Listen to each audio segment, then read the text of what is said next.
ვინ არიან ის ინვესტორები, რომლებიც თვლიან, რომ დღეს საქართველოში ფულის დაბანდების დროა? საინვესტიციო პორტფელი, კაპიტალის მოძრაობის დინამიკა და ქართული ბაზრის პერსპექტივები. როგორ აისახება ქვეყნის ეკონომიკური პოლიტიკა ჩვენს რეალურ ცხოვრებაზე? გადაცემა ინვესტორის საქმიანი ადამიანებისთვის, საინტერესო სტუმრებით და სიახლეებით.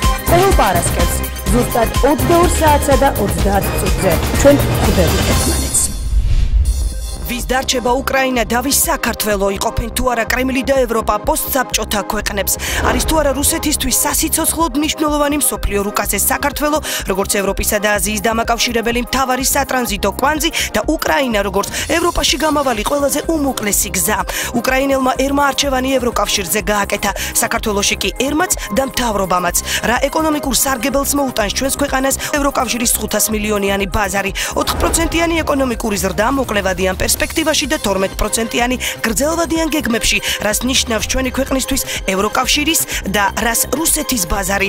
ევროკავშირი, რუსეთის საბაჟო კავშირი თუ ევრაზიული გაერთიანება, განიხილება თუ არა საქართველოსთვის ჩამოთვლილი გაერთიანებები ერთმანეთის ალტერნატივად, რაში ჭირდება ევროპას უკრაინა და საქართველო და რაში რუსეთის ფედერაციას, რას პასუხობს ევროკავშირის წარმომადგენლობის ხელმძღვანელი ელჩი ფილიპ დიმიტროვი, ევროკავშირის მიმართ პესიმისტურად განწყობილ ადამიანებს, არის თუ არა ევროკავშირი დიდი ზვიგენი, სტუმრად ინვესტორში ფილიპ დიმიტროვი. მაგრამ მგონია, რომ საქართველო ისეთი დიდი ლუგმა იყოს ნებისმიერი დიდი ზვიგენისთვის, რომ ძალიან საინტერესო გადასაკლაპი იყოს. კარგავს თუ არა ოფიციალური მოსკოვი საქართველოსა და უკრაინაზე გავლენებს, რა ეკონომიკური საფრთხეების წინაშე დგას რუსეთი და რა საფრთხის წინაშე საქართველო, რა თამაშის წესებით იმოქმედებს კრემლი უკრაინაში განვითარებული მოვლენების შემდეგ. ძალიან დაბჯელ აჩვენა მოსკოვმა, რომ ცრემლების არ ჯერა, არავითარი რბილი ლაპარაკის არ ჯერა. გაუთმობ მეც სიტყვს. უნდა იყოს გარკვეულად შვიდი პოლიტიკა. რას ნიშნავს გეზი ევროკავშირისკენ? მოუტანს თუ არა ღრმა დაყოვლის მომცველ სარგებელს საქართველოს ევროკავშირთან ასოცირების ხელშეკრულების საბოლოოდ გაფორმება. პირველი პარაგრაფი, რომელიც დოკუმენტის ხელმოწერისთანავე ამოქმედება, რა შეღავათებით ისარგებლებენ ქართველი მეწარმეები ევროპის ქვეყნების საბაჟო გამშვებ პუნქტებზე, არის თუ არა რეალურად ხელმისაწვდომი ევროკავშირის ბაზარი, რომელი ქართული პროდუქტი შეიძლება შესთავაზოს Made in Georgia-ს სახელით საქართველომ ევროპას. ხელმოწერისთანავე თავისუფალი ვაჭრობის პუნქტი ამოქმედება. არ უნდა გვეგონოს, რომ ჩვენ შევძლებთ ის დღეს დავკარგეთ 100 წლის განმავლობაში, მივახციოთ და გავიაროთ ეს ეტაპები. რუსეთს ევროკავშირთან დამაკავშირებელი ქვეყნები არ ეთმობა, ევროკავშირს კი რუსული ბაზარი. რუსეთს ევროპული ფული სჭირდება, ევროკავშირს კი რუსული ენერგომატარებლები, რას ნიშნავს თავად ევროპისთვის რუსეთი. ჩვენ გვჭირდება რუსული გაზი და არა მარტო სავაჭრო თუ სხვა სახის თანამშრომლობა. ევრომაიდნის სისხლიანმა მოვლენებმა ქვეყნის ისტორია შეცვალა და შესაბამისად ეკონომიკური განვითარების ტემპებიც. უკრაინა ახლა ობიექტური მიზეზების გამო დეფოლტის ზღვარზეა, რა ბედიელი საქართველოს უმსხვილესი სავაჭრო პარტნიორი ქვეყნის ეკონომიკას შეექმნათ თუ არა პრობლემები იმ კომპანიებს, რომლებსაც უკრაინაში ექსპორტზე საკუთარი პროდუქცია გააქვთ, რა ბედიელით იმპორტიორებს, რა პერსპექტივები აქვს ქართულ-უკრაინულ სავაჭრო ურთიერთობებს. იყო დაახლოებით ერთკვირიანი შეჩერება თანხის გადმორიცხვის. სტაბილურად როგორც მოხდა აქამდე, ისე მოდის ეხლაც. თვირთი შეუფერხებლა. საქართველო-უკრაინის საინვესტიციო და ეკონომიკური პერსპექტივები, რა გავლენას იქონიებს პოსტრევოლუციური უკრაინა ორ ქვეყანას შორის სავაჭრო ბრუნვაზე, რუსეთისა და ევროკავშირის ეკონომიკური პოლიტიკა საქართველოს და უკრაინის მიმართ, რატომ ვირჩევთ ევროკავშირთან ინტეგრაციას და რამდენად მნიშვნელოვანია ჩვენთვის რუსული ბაზარი, რას ურჩევენ მსოფლიოში გავლენიანი სახელმწიფოების ლიდერები საქართველოს. ნახეთ ინვესტორში პარასკევს ზუსტად 19 საათზე. მოგესალმებით, თქვენ უყურებთ გადაცემა ინვესტორს ლელა ციკლაურთან ერთად, გადაცემა საქმიანი ადამიანებისთვის და მათთვის, ვინც ორიენტირებულია წარმატებაზე. რა მოხდება უკრაინაში და მერე ჩვენთან? საქართველოს დღეს მსოფლიო ყურადღების ცენტრში რამდენიმე მიზეზის გამო მოექცა. უკრაინელმა ხალხმა არჩევანი უკვე გააკეთა. მათ ევროპასთან ინტეგრაცია სურთ. საქართველოს კი ევროპული კურსი დიდი ხნის წინ აიღო, მაგრამ ევროპული ოჯახის წევრობის სურვილი საქართველოსაც და უკრაინასაც ძვირად დაუჯდა. დღეს მსოფლიო ლიდერები უკვე ღიად საუბრობენ რუსულ ინტერვენციაზე. თუმცა ევროკავშირის 500 მილიონიანი ბაზარი მათთვისაც მომხიბვლელია. დღეს უკრაინის ევროკავშირთან სავაჭრო ბრუნვა 37%-ში ადგენს, რუსეთის 35%, საქართველოსი კი 28%-ს. ექსპერტები ევროკავშირთან ურთიერთობის საკითხებში თვლიან, რომ საქართველოს უფრო მეტი პოტენციალი და მეტი შესაძლებლობები აქვს. უკრაინა, როგორც მოგახსენეთ, არის სახელმწიფო, რომლის მოსახლეობა 50 მილიონს უახლოვდება და ევროპასთან ძალიან ახლო, ანუ დიდი შესაძლებლობებით იმისა, რომ ევროპული ინვესტიციები განვითარდეს, ის ვაჭრობს ევროპასთან და ჩვენი როგორც პატარა ქვეყნის, ეს ვთქვათ, უკრაინასთან ვაჭრობა აუცილებლად არის და იქნება ყოველთვის მომგებიანი და სასარგებლო. ნუ დაგვაუწყდება, რომ ორივე შავი ზღვის სახელმწიფოები ვართ, ანუ ჩვენ პრაქტიკულად ჩვენ შორის არ არსებობს არანაირი სხვა მესამე სახელმწიფო, რომელმაც შეიძლება ხელი შეგვიშალოს, თქვათ, პოლიტიკურად ამ ურთიერთობების გასავითარებლად. ვის დარჩება უკრაინა და ვის საქართველო იყოფენ თუ არა კრემლი და ევროპა პოსტსაბჭოთა ქვეყნებს? არის თუ არა რუსეთისთვის სასიცოცხლოდ მნიშვნელოვანი მსოფლიო რუკაზე საქართველო როგორც ევროპისა და აზიის დამაკავშირებელი მთავარი სატრანზიტო კვანძი და უკრაინა როგორც ევროპაში გამავალი ყველაზე უმოკლესი გზა. უკრაინელმა ერმა არჩევანი ევროკავშირზე გააკეთა.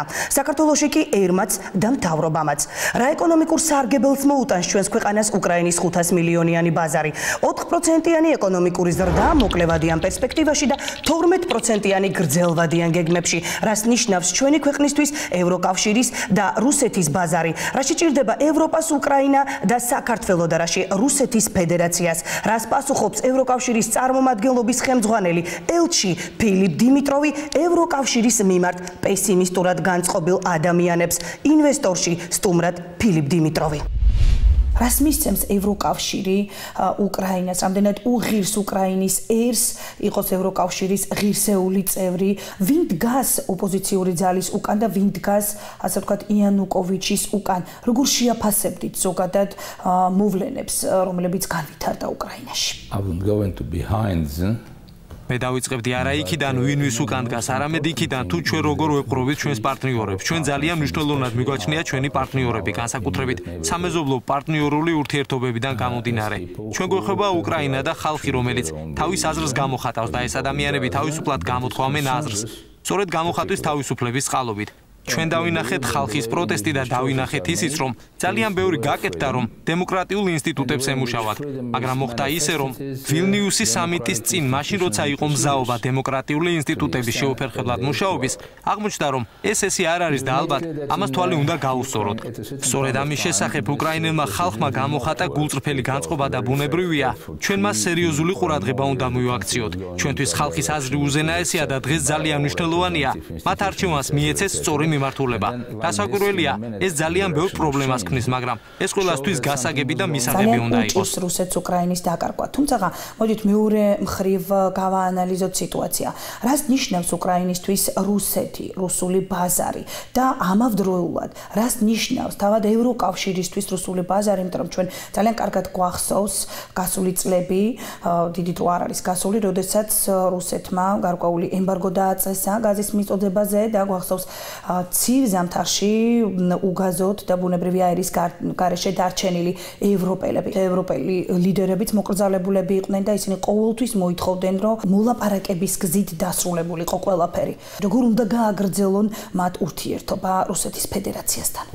ჩვენს ევროპელ ლიდერებს არაერთხელ გაუცხადებიათ, იგულისხმება ბაროსო, ეშტონი და კიდევ სხვები, რომ ქვეყნები, რომლებიც ირჩევენ თავიანთი განვითარების გზას, გარედან ჩარევა და ზეწოლა, სრულიად მიუღებელია. ჩვენთვის კითხვა ასე დგას. რა უნდა რეალურად ჩვენს პარტნიორებს და ცხადია ჩვენ ამას უსმენ და გარედან ჩარევის ნებისმიერი მცდელობა ჩვენთვის მიუღებელია. რაც შეეხება ევროკავშირს და რუსეთის ურთიერთობას, ბუნებრივია, ეს ურთიერთობა არა მარტო ეკონომიკურია. ევროკავშირის და რუსეთის ურთიერთპარტნიორობა არის ბევრ სხვა სფეროში, ბევრ სხვადასხვა საქმეში. ჩვენ გვჭირდება ეკონომიკური ურთიერთობა, ჩვენ გვჭირდება რუსული გაზი და არა მარტო სავაჭრო თუ სხვა სახის თანამშრომლობა და ეს თანამშრომლობა ვითარდება. მაგრამ თუ კი ვინმე გადაწყვეტს, რომ ის ცივი ზამთარი, რომელიც თქვენ ახსენეთ, კიდევ უფრო ცივი გახადოს, ცხადია ეს არ იქნება სასიამოვნო ფაქტი და სამწუხაროდ ეს იმას გამოიწვევს, რომ მეორე მხარესაც მოუწევს რაღაცა ნაბიჯების გადადგმა. შესაბამისად, ჩვენ გვექნება სიტუაცია, სადაც ორივე წაგებულია, მაგრამ ჩვენ ასეთ სიტუაციებს არ ვეძებთ. ჩვენ ვცდილობთ, რომ ორივე მხარე მოგებული იყოს. ხომ არის საფრთხე იმის, ბატონო ფილიპ, რომ რაც ვერ შეძლო კრემლმა უკრაინაში, შეძლოს საქართველოში. რამდენიმე თვეში უკვე ასოცირების ხელშეკრულებას უნდა მოეწეროს ხელი საქართველოს ევროკავშირთან. რა საფრთხეები შეიძლება წამოვიდეს, ასე ვთქვათ, კრემლიდან, რუსეთის მხრიდან? თქვენი აზრი, თქვენი შეფასება ამასთან დაკავშირებით? მინდა შეგახსენოთ, რომ რთული სიტუაციის გამო, რომელიც სამეზობლოში შეიქმნა, თითქოს დაგვაუწყდა, რომ ხალხის ნება არის უზენაესი. აქ იმას გულისხმობ, რომ იყო დრო, როცა მთელ პოსტსაბჭოთა სივრცეში ხალხი გამოდიოდა და თავის ნებას გამოხატავდა ძალიან ხმამაღლა და ამას რაღაც გარკვეული შედეგები მოყვა. მაგრამ წლები გავიდა და იმის გამო, რომ ამ ყველაფრის სირთულეები ახლდა, ჩვენ თითქოს მიგვაუწყდა, რომ არსებობს ასეთი უზენაესი რამ, რასაც ხალხის აზრი ქვია და ძალიან რთულია ამ ხალხის ზურგის უკან რაღაც მთავრობამ გადაწყვეტილება მიიღოს. გარიგებაში შევიდნენ ერთმანეთთან და ამის ხარჯზე გარკვეულწილად მიაღწიონ თავის მიზანს. საბჭოთა კავშირის აი ამ მოვლენება აჩვენა, რომ ასეთი თამაში არ გამოდის და ეს თამაშები ხანდახან ცუდად მთავრდება. ეს შეეხება ყველას ბუნებრივია. ეს ერთი რისი შეხსენებაც მინდოდა. მეორე ის არის, რომ როგორც ჩანს უკრაინასა და საქართველოს შორის არსებობს დამკვიდრებული ურთიერთგაგება. გულისხმობ იმ მოვლენებს, რაც ამ ორ ქვეყანაში განვითარდა. სწორედ ამ მოვლენება გააჩინა რაღაც კავშირი ემოციური და დადებითი ხალხებს შორის. უკრაინაში განვითარებული მოვლენების მიმართ საქართველოში მწვავე რეაგირება და პირიქით, საქართველოში მიმდინარე მოვლენების დროსაც ძალიან კარგად ჩანდა უკრაინელი ხალხის მხარდაჭერაც. ეხლა ძალიან დიდი მუხტი იყო საქართველოში უკრაინაში განვითარებული მოვლენების მიმართ და როგორც ჩანს, რაღაც საერთო სურვილები არსებობს ამ ხალხებში და სურვილები, როგორც ყოველთვის, გამოიხატება ხოლმე ტენდენციებში და ეს საერთო ტენდენციები აუცილებლად გასათვალისწინებელია. თუ კი ვინმე გადაწყვეტს, რომ ქართველების ბედი მართოს, ეს არ იქნება იოლი, რადგან როგორც აჩვენებს კვლევები, ძალიან მკიცია ხალხის ნება, ეს არის 82% ადამიანების და ხელოვნური ცვლილება ასეთი ნების წინააღმდეგ შეიძლება ძალიან ცუდად დამთავრდეს.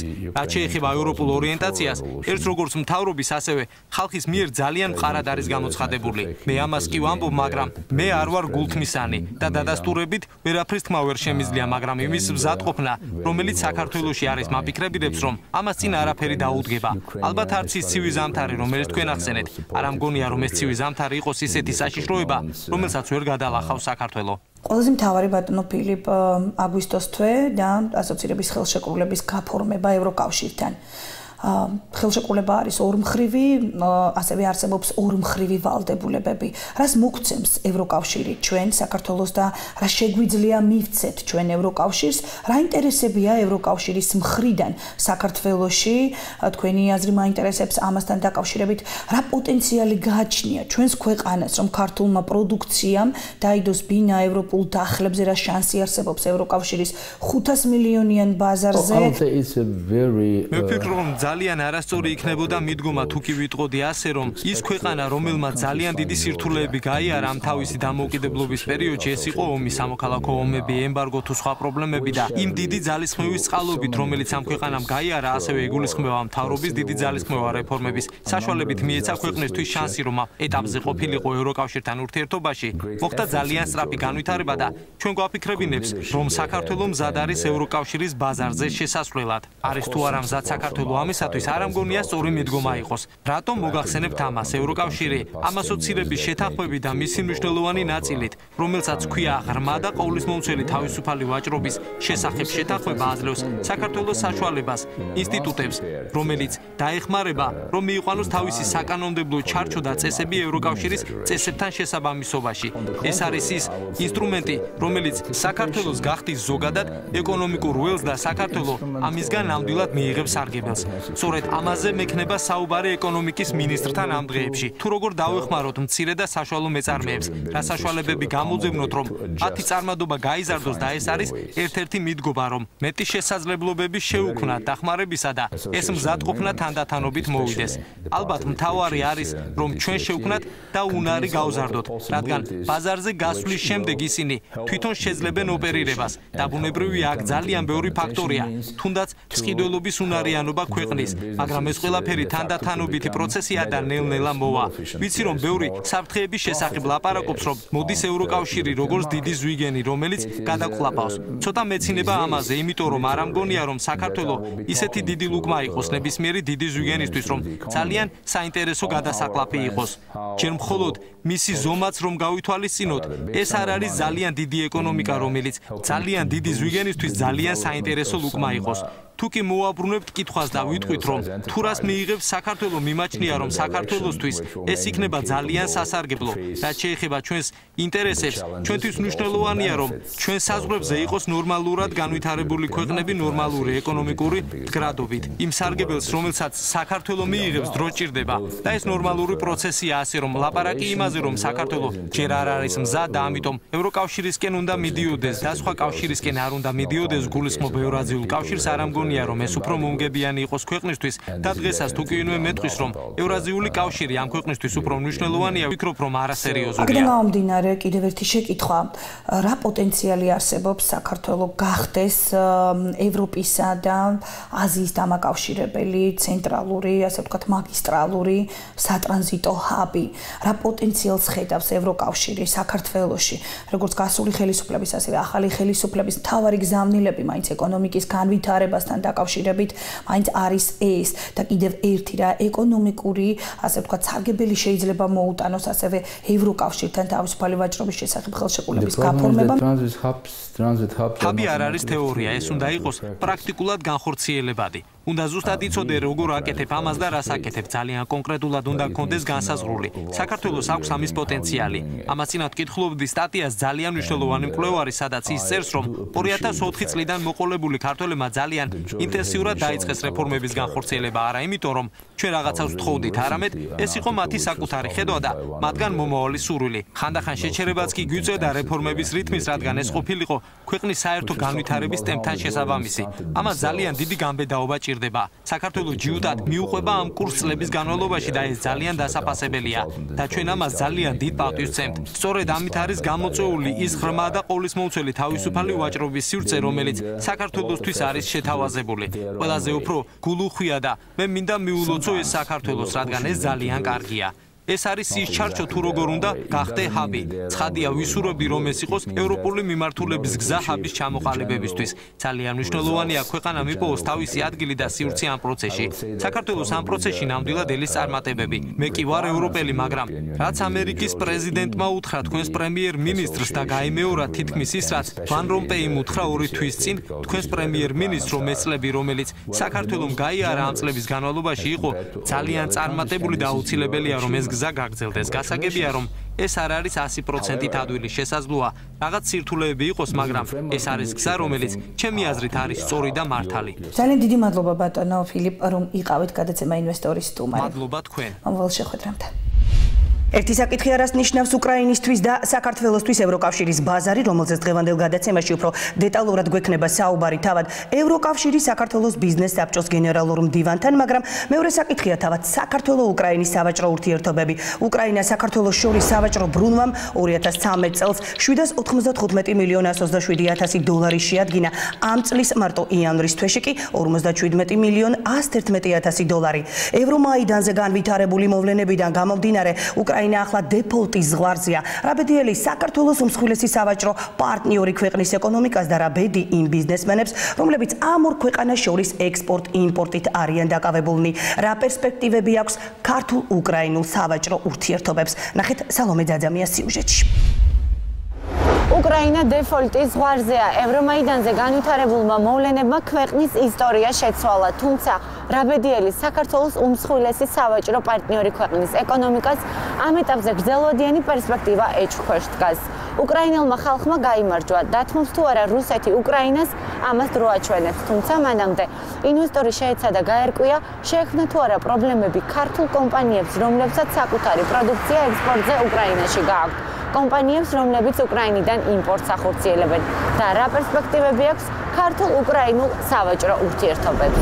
უკრაინა საქართველოს სამი უმსხვილესი სავაჭრო პარტნიორი ქვეყნიდან მესამე ადგილს იკავებს. გასულ წელს საქართველოდან უკრაინაში 192 მილიონ 767,000 დოლარის პროდუქციის იმპორტი განხორციელდა. მათ შორის ეთილი სპირტი, სპირტიანი სასმელები 33 მილიონ 256,000 დოლარი, ნატურალური ღვინოები 30 მილიონ 467,000 დოლარი, მინერალური და მტკნარი წყლები 29 მილიონ 556,000 დოლარი, რკინიგზის ლოკომოტივები 28 მილიონ 350,000 დოლარი, ფეროშენადნობები 26 მილიონ 960,000 დოლარი, დანარჩენი პროდუქცია სულ 44 მილიონ 166,000 დოლარი. რა რაც შეეხება იმპორტს, პირველ პოზიციას სიგარეტი იკავებს. გასულ წელს უკრაინიდან საქართველოში 602.370.000 დოლარის სიგარეტის იმპორტი განხორციელდა. არმატურა 63.942.000 დოლარი. ბზესუმზირის ზეთი 43.941.000 დოლარი. ქვანახშირის კოქსი და ნახევრად კოქსი 33.20.000 ამერიკული დოლარი. ნახევარფაბრიკატები ნახშირბადიანი ფოლადისაგან 21.846.000 დოლარი. დანარჩენი პროდუქცია 387.724.000 დოლარი.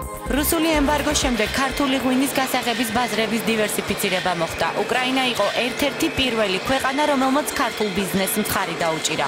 ღვინის ეროვნული სააგენტოს ხელმძღვანელი ინვესტორთან საუბარში ამბობს, რომ უკრაინაში განვითარებულ მოვლენებს ამ დრომდე ქართული პროდუქტის არც გაყიდვები და არც ექსპორტი არ შეუმცირებია. ჩვენი ინფორმაციით უკრაინაში მიმდინარე მოვლენები არ ასახულა ქართული ღვინის ექსპორტზე. მინდა გითხრათ, რომ პირიქითაც დღეის მდგომარეობით წინა წლის ანალოგიურ მაჩვენებლებთან თითქმის 70%-იანი ზრდა გვაქვს ღვინის ექსპორტის მიმართულებით. შესაბამისად, ეს მოვლენები პირდაპირ არ ასახულა. იმედია, რომ სიტუაცია მალე დასტაბილურდება და ქართული ღვინის ექსპორტი განაგრძობს გზას უკრაინის ბაზარზე. ღვინის კომპანია კახური ტრადიციული მეღვინეობა წლებია უკრაინის ბაზარზეა წარმოდგენილი. კომპანიის 2013 წლის მონაცემებით ექსპორტის დაახლოებით 44% უკრაინის ბაზარზე მოდის. პირველ რიგში მინდა მიუსამძიმრო უკრაინელ ხალხს. ნედან ეს არის ჩვენი მეგობარი ქვეყანა, დაძმობილებული და ჩვენთვის ძალიან მნიშვნელოვანი პარტნიორი, ძალიან საქმიანი. მთავარი ის არის, რომ აი ამ არეულობას გამოუჩნდა რაღაცა ბოლო, ვინაიდან განვითარება არ ვიცოდით, საით მიდიოდა. ამ შემთხვევაში შემიძლია გითხრათ, რომ ჩვენი პროდუქციის გადატვირთვა არ შეგვიჩერებია, მიმდინარეობს. იყო დაახლოებით ერთკვირიანი შეჩერება თანხის გადმორიცხვის, თუმცა ეს უკვე გადავლახეთ, დაიწყო თანხებმა შემოდინება. კურსი, როგორც უყურებთ თქვენ, არის რეგულირებადი და ვფიქრობ, რომ თვითონ დეფოლტი და ასე ვთქვათ ის დევალვაცია, რომელიც უკვე მოხდა და მისი გაგრძელება არც ერთ მხარეს არ აწყობს, თვითონ ქვეყანას არ აწყობს არც ერთ ოპოზიციურ თუ პოზიციურ მხარეს, არც ერთ ქვეყანას, როგორც რუსეთს, ასევე დასავლეთს. ამიტომ ჩვენს ინტერესში არის სტაბილურობა ამ ქვეყნის. პრობლემები არ შექმნია არც კომპანია თბილღვინოს და პროდუქციის მიწოდებას უწყვეტ რეჟიმში ახორციელებს. ბოლო 2 წლის განმავლობაში თბილღვინომ უკრაინაში ღვინის ექსპორტი გაზარდა და დღეს უკვე 3 კომპანიასთან თანამშრომლობს. კომპანია თბილღვინოს პროდუქცია უკრაინაში საკმაოდ წარმატებულად იყიდება. ყავს 3 პარტნიორი უკრაინაში, რომელიც სხვადასხვა სავაჭრო ნიშნებით არის, ასე ვთქვათ, წარმოდგენილი. ჩვენ მაგალითად წინა კვირას მორიგი შეკვეთა გადავტვირთეთ, პრაქტიკულად პარასკევს ახალი შეკვეთაც მივიღეთ, ანუ ამით შემიძლია ვთქვა, რომ პრინციპში ბაზარი მუშაობს უკრაინაში. ჯერჯერობით წყვილობით უნარიანობის პრობლემა, ასე ვთქვათ, არ დგას, თუმცა აქ მნიშვნელოვანია თუ როგორ განვითარდება პოლიტიკური მოვლენები და რამდენად ეს იქონიებს დაუშვათ მომავალში უკრაინელი მოსახლეობის ყიდულობით უნარიანობაზე და ზოგადად ეკონომიკაზე. ერთი ასე ვთქვათ ნიუანსი არის, რომ 2 კვირის წინ იყო შემოღებული ახალი წესი, რომ ასე ვთქვათ უკრაინულ კომპანიებს გარკვეული პროცედურის გავლა ჭირდებათ ვადაში გაჭემულის იმისთვის, რომ შეიძინონ ვალუტა და დაუშვათ საქართველოსთან და ისე როგორც სხვა ქვეყნებიდან, ასე ვთქვათ, სავალუტო ოპერაციები აწარმოონ. ჩვენ ვფიქრობთ, რომ ეს ალბათ აი ამ პოლიტიკური ცვლილებების გამო ეს, ასე ვთქვათ, შეზღუდვა ალბათ მოხსნილი იქნება, რომელიც აქამდე არ იყო უკრაინაში. სურსათის ეროვნულმა სააგენტომ უკრაინაში ექსპორტის ნებართვა სხვადასხვა მწარმოებელ კომპანიებზე გასცა. სააგენტოში ამბობენ, რომ ბოლო წლების განმავლობაში უკრაინაში ექსპორტირებული პროდუქციის რაოდენობა მნიშვნელოვნად მოიმატა. ძირითადად გაცემულია ნებართვები სხვადასხვა სახელების პროდუქცია, ეს არის მაგალითად 37 ტონა მატყლი გავიდა უკრაინაში.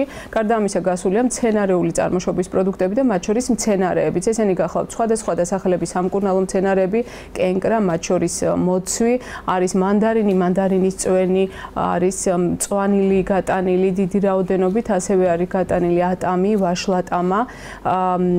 შეგვიძლია ვნახოთ აგრეთვე დაფნის ფოთოლი, ევკალიპტის ფოთოლი, ხმელის სუნელები, კონსერვები სხვადასხვა დასახელების.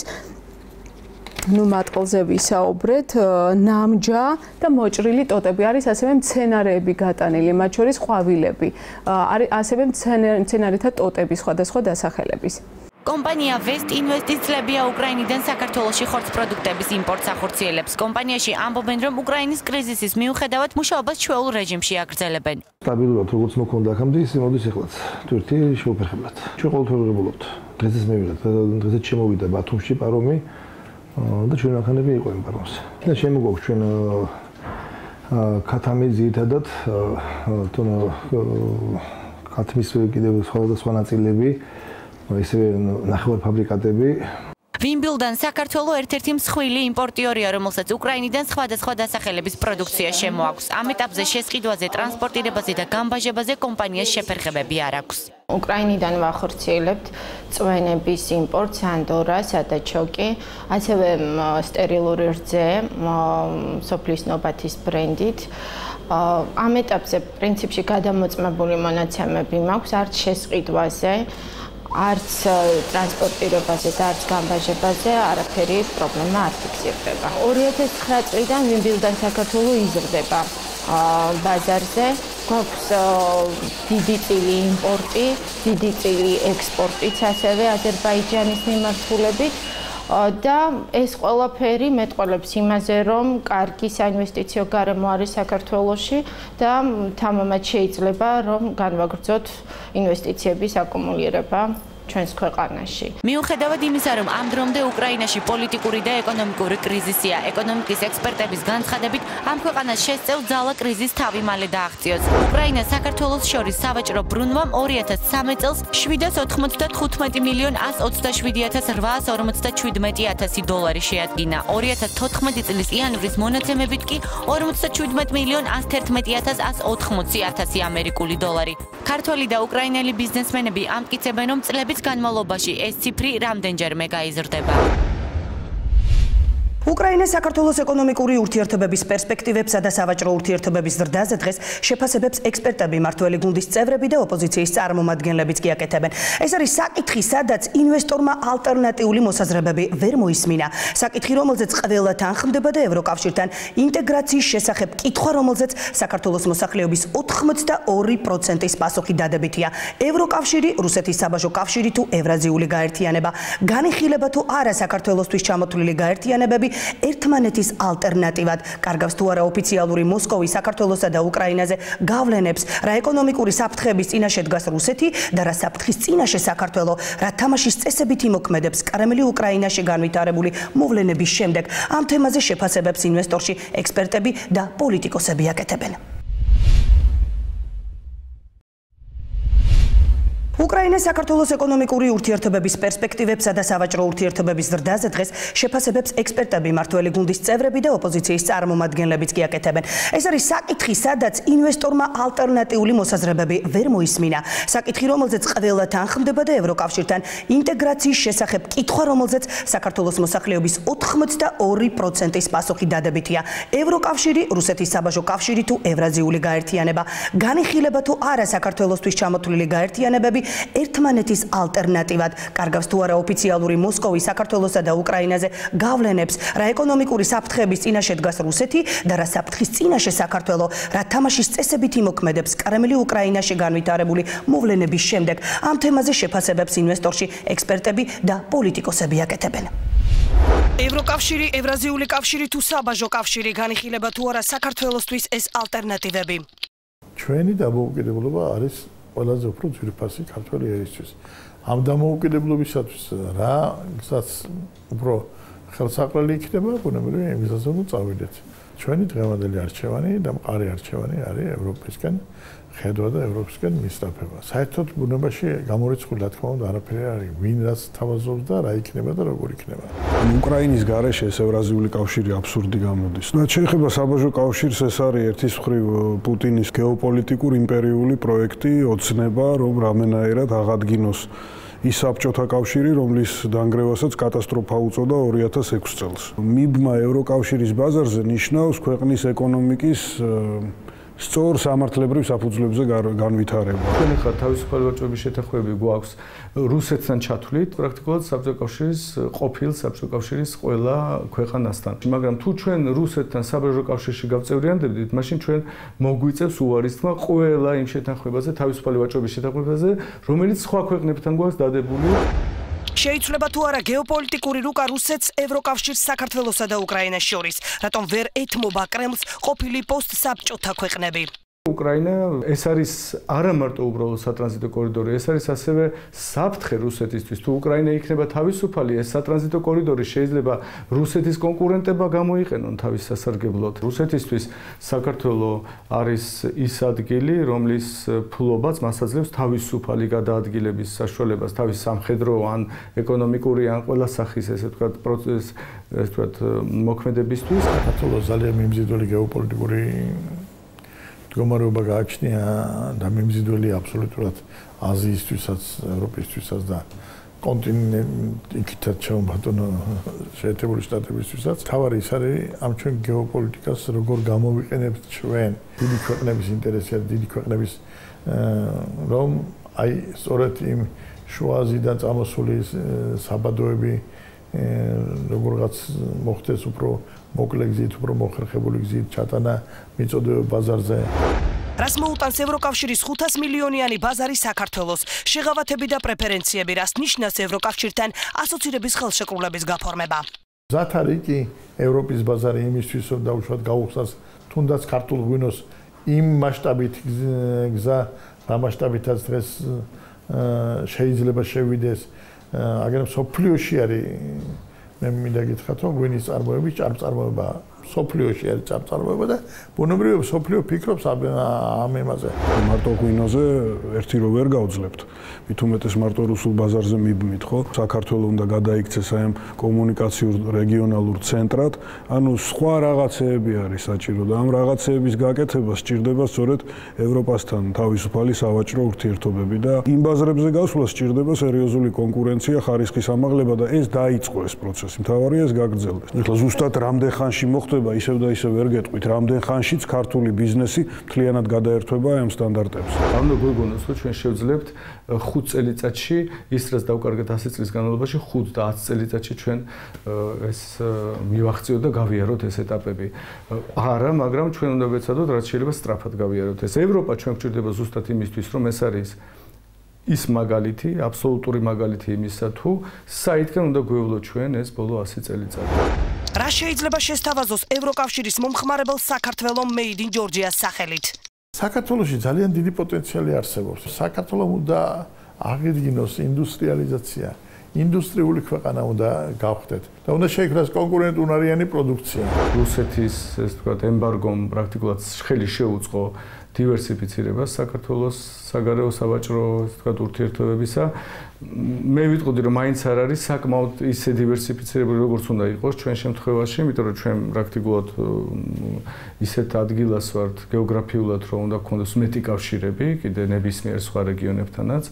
ამის შესაძლებლობა არის, მაგრამ მაინც მიუხედავად ამისა ჩვენ მივახციეთ იმას, რომ ევროკავშირთან ჩვენი ვაჭრობა გავიდა ნომერ 1 ადგილზე. რაღაც ეტაპზე ჩვენ შეიძლება ეს გასაკეთებელი გაგვიხდეს, რომ ძროხას აღვირი სჭირდება, ან არა და ყავდეს გზიდან ცალკე თავის ფერმებში და ეს ფერმები უნდა გამსხვილდეს. ამას ყველაფერს რა თქმა უნდა რაღაცა ტკივილები ექნება, ისე ვიმეორებ ამ სიტყვას, სოციალური ფასი ექნება, ამიტომ ნელ-ნელა ნაბიჯ-ნაბიჯ არის ყველაფერი გასაკეთებელი. რა პერსპექტივები აქვს უკრაინას საქართველოს სავაჭრო და საინვესტიციო ურთიერთობებს? არის კერძო ბიზნესი, არიან არანაკლები მილიარდერები უკრაინაში, ვიდრე რუსეთში, ხო? იმ მოსახლეობას სჭირდება პროდუქცია. და ქართული პროდუქცია თუნდაც სიმბოლურად და პოლიტიკური სიმპათიებიდან გამომდინარე უკრაინაში უფრო უხარიათ მე მგონია ვიდრე რუსეთში. შეიცავს თუ არა საქართველოსთვის საფრთხეს ევრომაიდანზე განვითარებული მოვლენები, როგორი იქნება რუსეთის ახალი თამაშის წესები?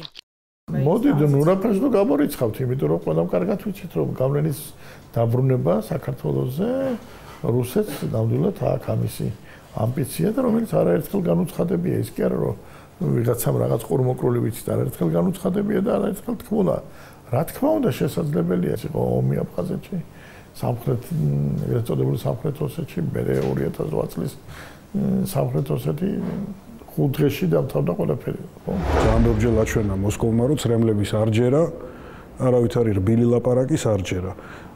დაუთმობ მეც სიტყვს. მე მგონია, რომ რუსეთი იმ ფონზე რაც მოხდა, ძალიან დიდ სანქციებს უბრალოდ ვერ გაბედავს. რუსეთს უნდა ევროპული ფული და ევროპას კიდე შესწევს უნარი 1000 გვარი ალტერნატივების შექმნა საკუთარი ენერგომომარაგებისათვის და საბოლოო ჯამში რუსეთი დარჩება წაგებული თუ კი იგი ასე ვთქვათ იმპერიული ენით გააგრძელებს ვინმესთან საუბარს. რას ნიშნავს გეზი ევროკავშირისკენ? მოუტანს თუ არა ღრმა და ყოვლის მომცველ სარგებელს საქართველოს ევროკავშირთან ასოცირების ხელშეკრულების საბოლოოდ გაფორმება. პირველი პარაგრაფი, რომელიც დოკუმენტის ხელმოწერისთანავე ამოქმედდება, რა შეღავათებით ისარგებლებენ ქართველი მეწარმეები ევროპის ქვეყნების საბაჟო გამშვებ პუნქტებზე, არის თუ არა რეალურად ხელმისაწვდომი ევროკავშირის ბაზარი, რა საექსპორტო პოტენციალი გააჩნია ჩვენს ქვეყანას, რომელი ქართული პროდუქტი შეიძლება შესთავაზოს საქართველოს Made in Georgia-ს სახელით ევროპის 500 მილიონ მომხმარებელს. საქართველოს უკრაინის საინვესტიციო და ეკონომიკური პერსპექტივები. სტუმრად ინვესტორში ევროკავშირის საქართველოს ბიზნეს საბჭოს გენერალური მდივანი ზვიად ჭუმბურიძე. რა გეგმები აქვს ევროკავშირის საქართველოს ბიზნეს საბჭოს? რა გათვლები გაქვთ? ტექნიკური თვალსაზრისით როგორ აპირებთ ამის გაკეთებას? დაეხმაროთ ინვესტორებს, ქართულ ბიზნესმენებს, ქართულ მეწარმეებს, მართლაც გავიდეს მათი პროდუქცია Made in Georgia სახელით ევროპის დახლებზე, რომელიც ძალიან ესეთი რთულად მისაღწევია, მაინც ესე ფართო მასშტაბით გავიდეს ჩვენი პროდუქცია, ხო? ამაზეც გვექნება საუბარი, უბრალოდ მოდით დეტალებზე უფრო ტექნიკურად როგორ ახერხებთ დაეხმაროთ. ჩვენ გავწერეთ ესეთი გეგმა 2014-2017 წლის სამუშაო გეგმა, სადაც ვითვალისწინებთ, რომ პირველ რიგში მჭიდრო კონტაქტები გქონდეს ჩვენ კომპანიებთან და ერთ-ერთ მაგალითს მოგიყვანთ, აი თუნდაც რაში გამოიხატება ჩვენი თანამშრომლობა ქართულ და არა მარტო ქართულ ევროპულ კომპანიებთან. მიმდინარე წლის აპრილში, 7-8 აპრილს დაგეგმილი გვაქვს დაახლოებით 10-11 ბიზნეს კომპანიის ჩაყვანა ბრიუსელში. პროგრამა იქნება 2 დღიანი. პირველი დღე გათვალისწინებულია შეხვედრა ევროკავშირის ოფიციოსთან, რაც თავისთავად მნიშვნელოვანია. იქ იქნება საუბრები ზოგადად ასოცირების ხელშეკრულებაზე, თავისუფალი ვაჭრობის პერსპექტივებზე და შედეგებზე და მეორე დღე გათვალისწინებულია ეს არის სექტორული შეხვედრები ამ ბიზნეს კომპანიების შესაბამის კომპანიებთან. მე ვფიქრობ, რომ ესეთი ტიპის აქტივობა, როდესაც ჩვენ ვაძლევთ საშუალებას ქართულ ბიზნესს და ევროპულ ბიზნესს ერთმანეთს დაუახლოვდეს, შედგეს იქ რა თქმა უნდა კონსულტაციები, საუბრები, კარგი დასაბამია იმისა, რომ დაიწყოს აქტიური ბიზნეს ურთიერთობა უკვე კომპანიებს შორის.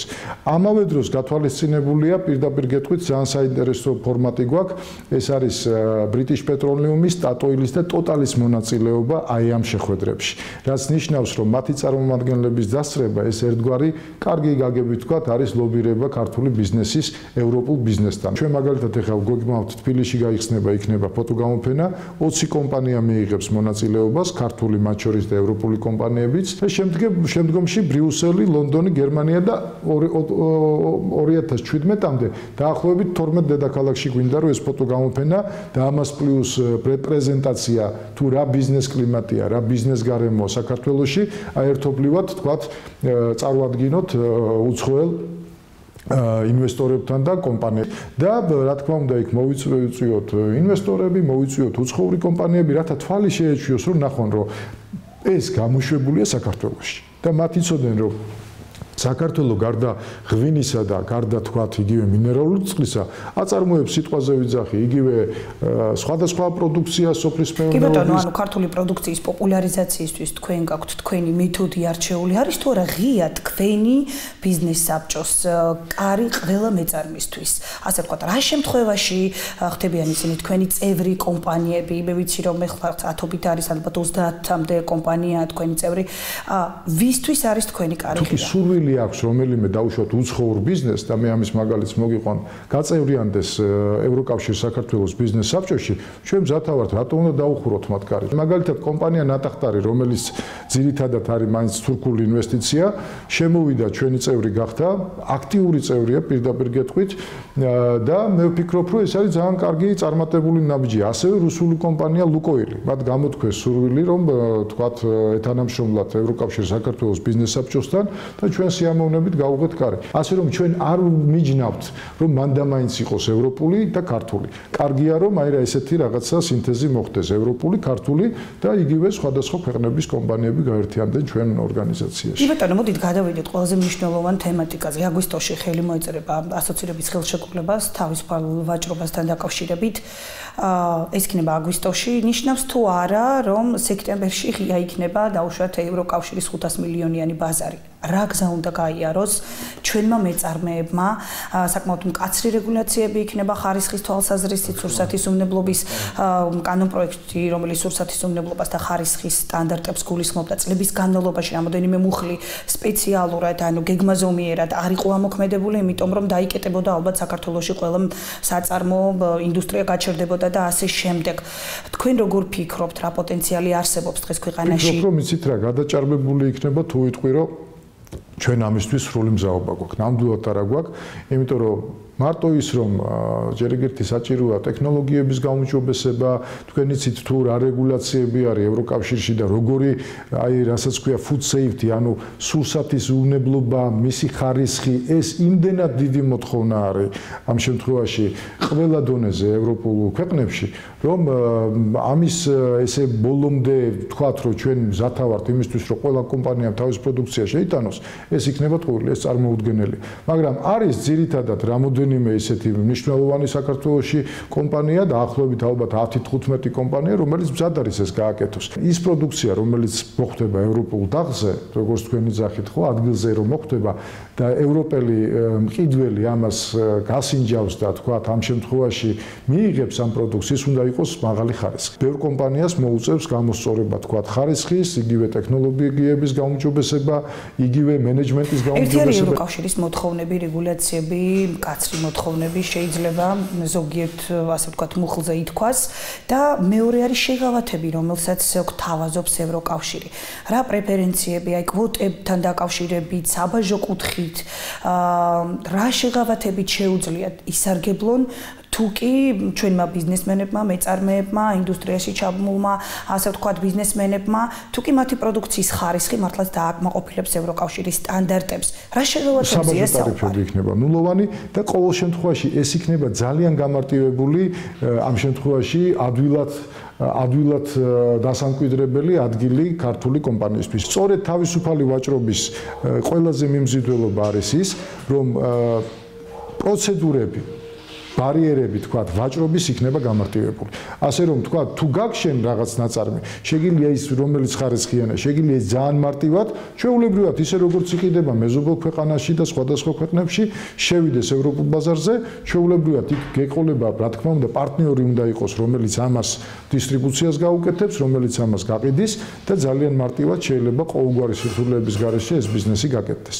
აი ბევრ ქართულ კომპანიას გეტყვით, რომელსაც აქვს ეს ბიზნესი, თქვა, იგივე ნატახტარს აქვს ესეთი ბიზნესი ევროპასთან, სარაჯიშვილს, რომელიც არის ასევე წარმატებული ქართული კომპანია, კარგი კავშირები, მე როგორც ვიცი, ევროპის რამოდენიმე ქვეყანასთან, ასევე აქვს სხვადასხვა კომპანიას, რომელსაც აი მაგალითად კულას, რომელიც მე ვიცი ვაშლის კონცენტრატს ყიდის გერმანიაში. და ის არის მაღალი ხარისხის კონცენტრატი და გერმანელები ამას საკმაოდ დიდი მოთხოვნით ეკიდებიან და ძალიან რეგულარულად, ანუ უკვე გაფორმებული აქვს ხელშეკრულება და რეგულარულად იღებენ ამ ნაწარმს. ერთი საკითხია მართლაც ხარისხი და მეორე საკითხი, ნუ გარკვეული კვოტები მაინც არსებობს ევროკავშირის ბაზარზე, იგივე ახლა საფრანგეთში, როდესაც ფრანგული ღვინოები გვაქვს ევროკავშირის ბაზარზე, იტალიური, ჩილეს ღვინოები, ასე შემდეგ და ასე შემდეგ.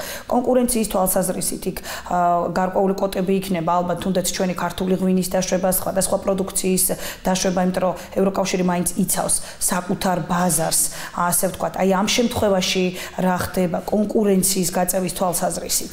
და პოტენციალი ჩვენი, აი პროდუქცია მაგალითად ღვინო ერთია, კიდევ ძალიან ისეთი რამოდენიმე თიძე ჩამოსათვლელი პროდუქცია გადის ევროკავშირში, ხომ? Made in Georgia-ის სახელით. თუ არა, აი ექსპორტის გაზრდასთან დაკავშირებით.